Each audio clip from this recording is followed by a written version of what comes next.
সারা রাত ধরে বৃষ্টি পড়ছে, এমনকি সকালেও ছেড়ে কথা বলছে না। তাহলে সারা দিন সারা রাত ধরে যদি বৃষ্টি হতেই থাকে এই তো কটা দিন, তো তাহলে আর হাত গুটিয়ে বসে থাকলে কি চলবে বলো? কাজে হাত লাগাতেই হবে। তা না হলে কি করে হয় বলো? বসে থাকলে চলবে না। তো তাই ছাতা মাথায় দিয়ে দেখো কাজে হাত লাগিয়েছি। সকালের ঝাঁট দিচ্ছি, বাসি দেওয়ার ঝাঁট দেওয়া হচ্ছে। আর বৃষ্টি হলেও আমরা অনেকটা সুখেই থাকি, কারণ আমরা তো সেরকম নিচু জায়গাতে বাস করি না। আমাদের এই আমরা যে জায়গাতে বাস করি, যে পাশে আমরা রয়েছি, মানে যে জেলাগুলোতে, তো আমাদের এপাশটা অনেকটাই উঁচু জায়গার ভাগ বলে শোনা যায়। এটা আমি কোনো বৈজ্ঞানিক নই যে আমি জেনে বুঝে কথাটা বলছি বিচার করে, সেটা নয়। তো অনেকেই বলে, আর অনেকেই বলার কারণে কি আছে, এটা তো প্রমাণও পাওয়া যায়। কারণ আমরা তো কোনোদিনও বানে ভাসি না, আর আমাদের এদিকে কোনোদিন জলও ওঠে না। মানে যতই বৃষ্টি হোক না কেন আমরা সব সময় শুকনোতেই থাকি। তো সেই জন্য বলছি যে আমরা হয়তো খুব উঁচু জায়গাতেই বাস করি আর কি। তো যেদিকে বন্যা হচ্ছে, যেদিকে জলের মানে পরিস্থিতিগুলো ফোনে দেখি, তো খুব মায়া লাগে, মানে কষ্ট হয় দেখে মনে। তো কী বলবো বলো, আমাদের করার কি আছে। আর আমি বাইরেটা ভালোভাবেই দেখো ধুয়ে নিচ্ছি। আর ওইগুলো নোংরা ময়লা বসে গেছে, মানে ওই গাছ আছে না উপরে, পাতা গুঁড়ো জবরা থাকে, সেগুলো তলাতে জলের সঙ্গে পড়েছে, আর সে ময়লাগুলো বসে গেছে। তাই জবরাগুলো ঝাড় দিয়ে জড়ো করে নিই, আর ওগুলো একটু জল দিয়ে দিয়ে ঝাঁট দিয়ে নিচ্ছি। রাত দিন যদি বৃষ্টি পড়তে থাকে তো ভোরের দিকে সকালে উঠতে ইচ্ছে করে না কাউকেই বলো, বিছানায় ছেড়ে। কিন্তু কি করব বলো, উপায় নেই। আমার তো সেই ভাগ্য নেই যে আমি পড়ে পড়ে ঘুম দেবো, 8টা বাজুক 9টা বাজুক ইচ্ছে মতো ঘুমিয়ে উঠবো। সেটা করলে চলবে না, তাহলে লোক এসে দরজায় ধাক্কা মারবে, দোকান খুলো দোকান খুলো। আর এমনই দোকান যে বন্ধ করে দেবো 1-2 দিনের জন্য, কি 1-2 ঘন্টার জন্য, কি বেলায় খুলবো তাও চলে না। মানে আমার দোকান হচ্ছে মুদিখানার দোকান, মানুষের সব কিছু প্রয়োজনীয় সংসারের জিনিসই সকাল হলে সবারই দরকারে পড়ে যায়। তো যাই হোক বন্ধুরা, আজ যখন এত সকাল সকাল ভিডিওটা শুরু করেছি, তো সবাইকে গুড মর্নিং। আর কেমন আছে সবাই এই বৃষ্টিতে? ভালো থেকো, ভালোভাবে মানে সবাই খুব ভালোভাবে মানে ঘুম দাও। কি বলবো, দেখো এখন ছাতাটা রেখে দিলাম, স্নান তো করতেই হবে। আর তাহলে শেষটায় ভিজে যাই, মানে সকাল থেকে ভিজিলাম না, কিছু কিছু কাজ ছাতা মাথায় দিয়ে করলাম, হলেও নিচের দিকে ভিজে যাচ্ছে, উপরে মাথাটা ভিজে না। আর টিউবওয়েলে এখন জল তুলছি, দেখো জলটা ছেড়ে দিচ্ছে, কোথাও যেন বাতাস নিচ্ছে একটা। তো সেই কারণে রোজ দিন সকালে জলটা তুলতে হয়, মানে জলটা ছেড়ে দেয় বাতাস নিয়ে।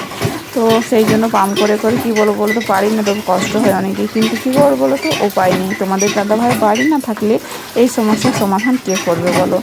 তো যাই হোক, এবার আসলে আগে এটা আমি সমাধান করাবো, তারপরেই ছাড়বো।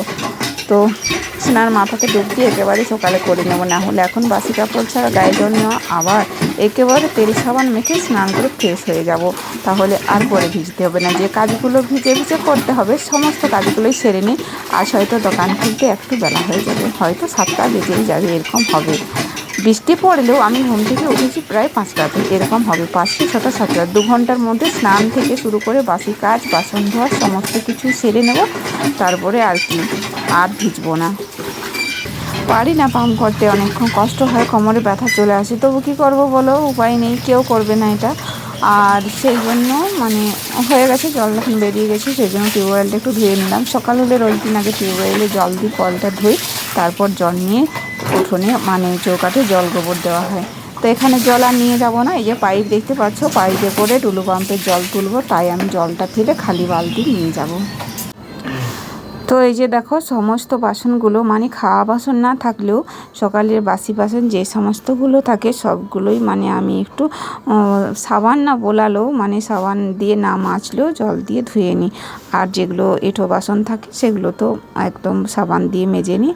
তো তাই সমস্তগুলো ধুয়ে ধুয়ে আমি এই কড়াইয়ের মধ্যে ভর্তি করে ছেড়ে দিই। তারপর ওগুলো সব মানে সকালে সমস্তটা একেবারে ধুয়ে নিলে একটু মনটা ফ্রেশ ফ্রেশ লাগে, নিজেকেও ফ্রেশ লাগে সবটাই।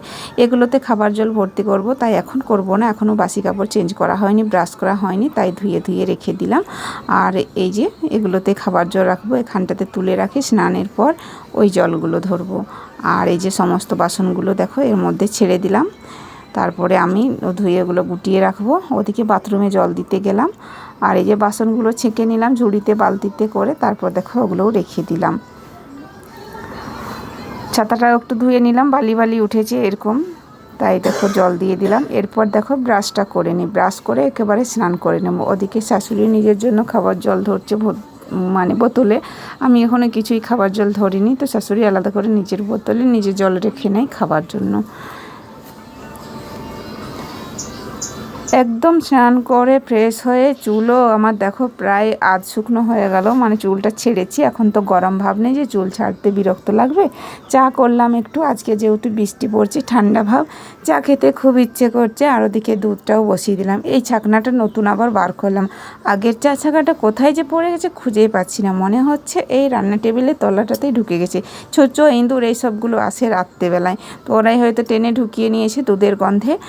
আর দেখো বাবাইকে বললাম কি দিয়ে চা খাবি, তো সেটা বল। তো বললো আমি এই যে বিস্কিট নিয়েছি, এটা দিয়ে আমি চা খাবো।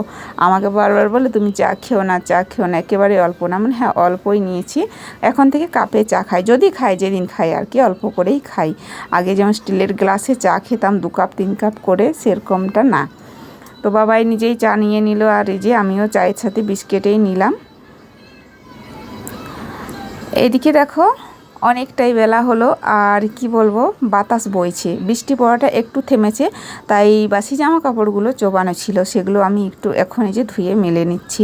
আর অনেকেই বলে স্নান করে আবার কি কাপড় ধোয়া, কিন্তু উপায় নেই বন্ধুরা, এভাবে আমাকে কাজ কিন্তু গোছাতে হয়। তা না হলে কি করে হয় বলো, এত সকালের কাজ সেরে কি আর ওদিকে দোকানে সামাল দেওয়া সম্ভব? তাই দেখো কাপড়গুলো ধুয়ে ধুয়ে, মানে আধ ধোয়া করা ছিল, এখন পুরোপুরিভাবে আমি ধুয়ে নিচ্ছি। সে যে যাই বলুক না কেন, আমার সংসার বুঝে আমাকে কাজ করতে হবে। আর এই যে সংসার বুঝে, সময় বুঝে, সব কিছুই বুঝে, দেখো আমার সংসারের মানুষ কথাই বলবে, কেউ তো করে দেবে না কাজগুলো। তো সেই কারণে যে যাই বলুক না কেন, এই যে খাবার জল ভর্তি হচ্ছে, এদিকে খাবার জলের জায়গাগুলো নিয়ে আসলাম, আর ওদিকে আবার ঠাকুর ঘরের বাসনগুলো নিয়ে আসলাম। বাতাস বইছে, দেখতে পাচ্ছ কিভাবে কাপড়গুলো নড়ছে দুলছে, ভিজে কাপড়গুলো। কিন্তু বৃষ্টি আবারও আসবে, এখন একটু থেমেছে। পুজো করব, চা বিস্কিট খেয়েছি। আর এদিকে বাবাই কি করছে দেখো, টেবিলে উঠেছে, কারোর সঙ্গে যেন ফোনে কথা বলছে, টেবিলটার ওপরে উঠেছে দেখো। তো দেখো নিচ থেকে ওপর অবধি দেখিয়ে দিচ্ছি কোথায় উঠেছে। এই যে দেখো ঘটে এই জায়গাতে উঠেছে টেবিলটাতে। আর টেবিলটাতে কত জিনিস থাকে সেটা তো তোমরা দেখেইছো, কিন্তু সেই জিনিসগুলো কোথায় বলো তো, দেখো সেটাও দেখিয়ে দিচ্ছি তোমাদেরকে। এই দেখো ওর খাটিয়াটাতে রেখেছে সমস্ত কিছু, এত কিছু জিনিস, সবটাই ওর দরকারি জিনিস, ওর প্রয়োজনীয় জিনিস, এগুলো আমাদের কিছু প্রয়োজনে লাগে না। তো যাই হোক বন্ধুরা, দুপুরে রান্না করছি দেখো, মানে রান্না অর্ধেক হয়ে গেছে, ভাত হয়ে গেছে, মাংস কষা হয়ে গেছে। বাবাই বললো মা আজকে মাংস কষা করে দাও আর গরম গরম ভাত। তো মাংস কষা হয়ে গেছে, ভাতও বাবাইকে দিয়ে দিচ্ছি। আর দোকান এখনও বন্ধ করা হয়নি, বাবাইকে খেতে দিয়ে আমি দোকানটা বন্ধ করতে যাব, তারপর আমি খাবো।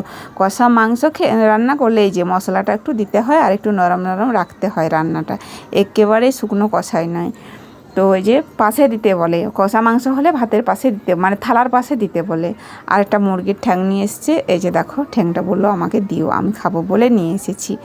এই যে বাটিতে খাবে না কষা মাংস দিলে, আর মানে টেনে টেনে খাবে আর কি মশলাটা মাখিয়ে ভাতে। আর এদিকে একটা সবজি হচ্ছে দেখো, পটল দিয়ে, আলু দিয়ে, শামুক দিয়ে, কুঁদরি দিয়ে, এইসব কিছু দিয়ে একটা তরকারি হচ্ছে।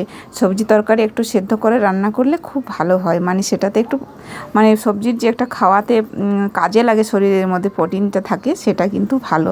আর একদম ভেজে খড়খড়িয়ে রান্না করলে হয় না। বাবাইকে খেতে দিচ্ছি, তোমরাও চলে এসো। টাটা বন্ধুরা, আজকের মতো।